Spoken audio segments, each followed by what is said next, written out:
Hey everyone, Doodle here. I've got an issue. The way I captured footage for this game may have not been totally legal. Although, the good news is, the cops haven't caught me. I spoke too soon. Well, that's unfortunate. No matter, it won't stop me from talking about Mario. I love Mario. He's a great guy. Do you need to be here right now?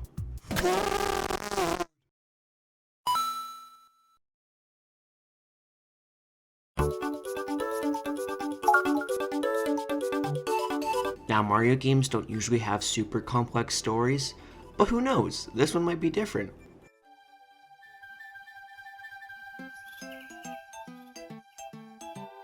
Huh?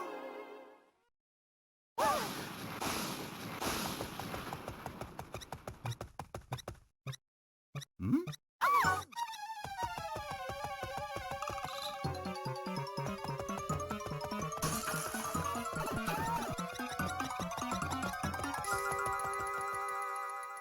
Or it cannot be.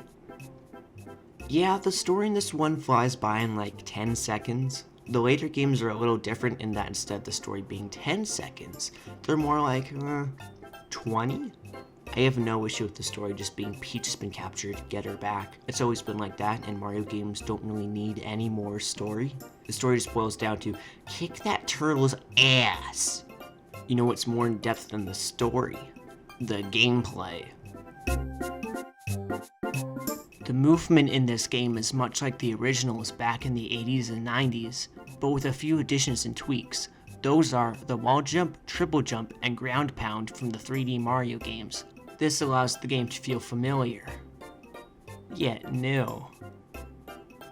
Controlling Mario feels so good, and just like the games on the NES, Mario's controlled with just the D-pad and 2 face buttons, despite his more advanced moveset. There are more additions to Mario outside his moves, those being the power-ups, and you get 3 of them. 3! Now if you've ever seen the box art, you may have asked yourself, why is Mario big? That's because of this game's showcase power-up, the Mega Mushroom. Yeah, all it does is make you big for like 10 seconds, and then you go back to normal. Then there's the Mini Mushroom, where instead of making you the size of the screen, you're like 10 pixels tall, and you have a floatier jump. Then there's the blue shell. Sonic puts on the shell of a deceased blue Koopa Troopa, and now he can slide along the ground with ease, as well as not take damage from enemies while crouching. And I, contrary to everyone else, like this power-up. Hear me out, okay? Or not! This power-up definitely has its flaws, but when compared to the other new power-ups, this one is the only one that feels like an actual power-up as opposed to big and small. Other than the power-ups, I only have one issue with the gameplay. That's to do with the actual controls, and it's a pretty big deal. Every time you land on the edge of a platform, Mario needs to regain his balance, and it takes a second, which is so annoying! I'm so glad they removed this aspect in later games. Every time I make a tight jump, he just stands there, mocking me! This is arguably the best part of the game. The levels are amazing. There are 8 worlds with a total of 80 levels. You would think that means there are 10 levels in each world. That would make sense. But you're wrong! How it actually goes is World 1 has 8 levels, Worlds 2 and 3 have 9 each, Worlds 4 and 5 have 10 each, Worlds 6 and 7 have 11 each, and World 8 has 12, which is split into 2 sections. A good chunk of these levels are exceedingly memorable. I will now list them in the order of when I think of them. Pipe level, Big Water Snake, Riding Plussie's Mom, Snow Tarzan, Spinning with Big Fish, Underground Rising Water, Punchy Man in a Big House, Monty Mole bought a tank, walking on a big caterpillar. Spiders are coming from the sky. Most of the castles and towers are very unique, namely, the one with rising lava, Snake Block Castle, Slidey Block Castle, Big Spiky Bowser House, Ice. There are more that are very memorable and very unique. Although, I forgot them. Might have something to do with this prison. Once again, the level design is superb. Each level feels different from one another, which I really like. This is called foreshadowing. A good few of the 80 levels in this game are locked behind gates. To unlock those gates, you need star coins, the collectible of this game. These are very similar to the dragon coins from Super Mario World. There are a total of 3 of these in each level. Some are easy to get, others not so much, but they are by no means super challenging to nab. However, some of the star coins require power-ups, and it's a little annoying, but I don't care that much. There are a total of 240 star coins, 80 times 3. I am really good at math, but I didn't do the math on the jail time for emulating a game. Ugh, this jail is really gross. Which makes me think of how the game looks. Not gross. The graphics aren't too bad for a DS game, with it being a portable console comparable to the N64 in terms of computing power. That's just a guess, don't quote me on that. God damn it. The environments in this game are made up of 2D sprites, along with most of the enemies, such as Goombas, Koopa Troopas, John.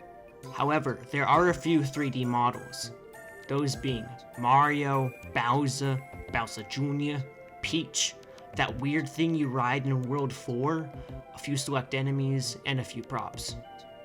There's not much to say about the game graphically. It looks and runs great, much like any other Mario game. Another aspect that really helps the presentation is the music, which is a great segue into the next section. Oh my god. Sorry. Anyways, the music in this game is fucking awesome. I love the feeling of the music, and it's all thanks to shitty yet charming audio quality. Now, the DS speakers aren't all too great, like I just said. However, when you listen to the soundtrack on literally anything that isn't a DS, it's once again f***ing awesome. Take a listen.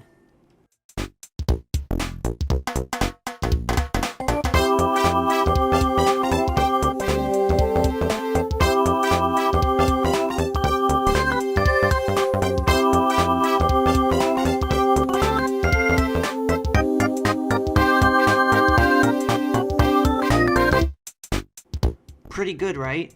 The later entries in the series also have superb music, but it's hard to describe it. They just all have the general catchy Mario sound. Still good, just all sounds the same. Never mind, it was really easy to describe. Here's a comparison between the grass theme from New Super Mario Bros. And New Super Mario Bros. U.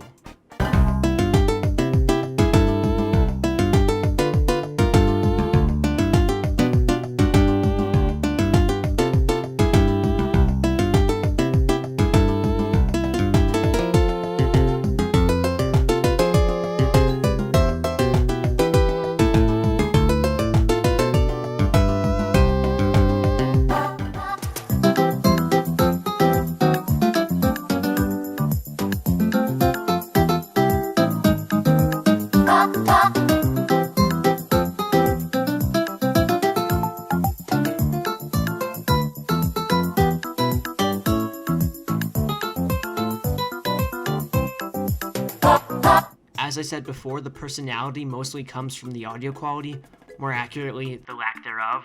New Super Mario Bros. U's soundtrack feels so clean and safe, much like the rest of the game, but that's a topic for another day. This game has a good chunk of content outside of the main story, bringing us to the extras. There are a total of 2, count them, 2 extra modes in this game, Mario and Luigi, and mini-games, both of which provide a good bit of fun. I'm going to cover, in my opinion, the more exciting one, that being mini-games. Most of the mini-games are ripped from Super Mario 64 DS. However, there are a few new ones. All of the mini-games are split up into 4 sections. My favorite ones are in the table category, because gambling. The rest of them are good. A few of them are good, but not as good. Overall, they're good. But I don't want to talk about it anymore because there's something else. Mario vs. Luigi! Yeah! This mode is my source of joy. Let me give you the rundown. It's as the title describes. Mario vs. Green Supermodel Mario. You got a few settings here: wins, big stars, lives, and course changing settings. All of these are quite self-explanatory, unlike my prison sentence. Once you're done selecting your settings, you are shown 5 all-new versus stages: Grassland, Brick, Ice, Pipe, and Fortress. My personal favorite is Fortress, as it should be. Let me give you a little taste of greatness.